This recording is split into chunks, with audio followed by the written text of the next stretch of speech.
மணிரத்னம் அவர்களின் தளபதி படத்தில் மம்பூட்டி அவர்களின் உதவியாளரில் ஒருவராக நாகேஷ் அவர்கள் வருவார்.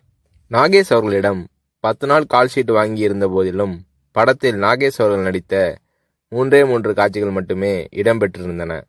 பிறகு ஒரு நாள் ரஜினி அவர்களை நாகேஷ் சந்தித்த போது, மணிரத்னம் என் கால்ஷீட்டை வீணாக்கிவிட்டார், இன்னும் சில காட்சிகளில் என்னை பயன்படுத்தியிருக்கலாம் என்று நாகேஷ் அவர்கள் தன்னுடைய ஆதங்கத்தை வெளிப்படுத்திய போது, ரஜினி அவர்கள் பதில் ஏதும் சொல்லாமல் புன்னகை புரிந்தார். அவ்வளவுதான்.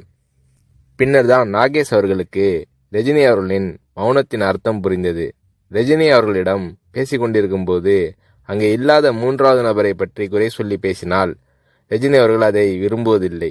3வது மனிதரை பற்றி பேசுவதோ விமர்சிப்பதோ நாகரீகம் இல்லை என்பது ரஜினி அவர்களின் பாலிசி. இது நாகேஷ் அவர்களுக்கு தெரிய வந்தபோது ரஜினி அவர்கள் மீதான மதிப்பு நாகேஷ் அவர்களின் உள்ளத்தில் பல மடங்கானது.